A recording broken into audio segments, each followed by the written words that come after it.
Assalomu alaykum deymiz barchaga. Sog'lommisizlar, musofir yurgan aka-ukalar. Videoni o'chirmasdan oxirigacha ko'ringlar, to'liq ma'lumot olasizlar. Moskvada metro Ryumansovada ish bor do'stlar. Отделка ishi bor. Bu yerda отделщик, gipsokartonщик, plita uradigan ustalar kerak deb murojaat bo'ldi.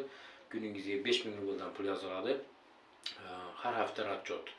Ish ertalabki 9 dan kechki 6 gacha. 1 soat obed bo'ladi do'stlar. Yotoq joy beriladi besplatniy.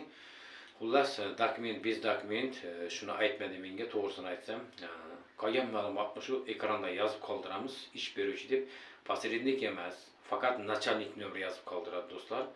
Начальник nomeri yozib qoldiramiz, прямой начальник bilan gaplashasizlar do'stlar. O'rtada hech qanday o'zbek aka-ukamiz yo'q. Прямой начальник nomeri yozib qoldiramiz, aloqa chiqasizlar, ish haqida to'liq ma'lumot beradi. Ma'qul bo'lsa borib ishlaysizlar, ishni ko'rasizlar, ishlaydigan aka-ukalardan so'raysizlar ishni. Men har doim videoda aytib o'taman do'stlar. Ishni ko'rdingizmi meni kanalimda?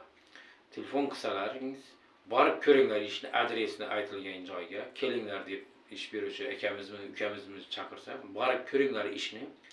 Ishlaydigan aka-ukalardan so'ranglar, ish qanday bo'lyapti, puli qanaqa bo'lyapti. Ma'qul bo'lsa ishlaysizlar, o'zingizga yoqsa, yoqmasa, sizni hech kim majbur qilmaydi do'stlar. Mana sizlarga ajoyib ish haqida ma'lumot berdim. Xullas do'stlar, kanalga yangi bo'lsangiz like bosib obuna bo'lib qo'yinglar, podpis qilinglar, gruppalarga tarqatinglar do'stlar. E'tiborlaringiz uchun katta rahmat. Xayr, sog'lom.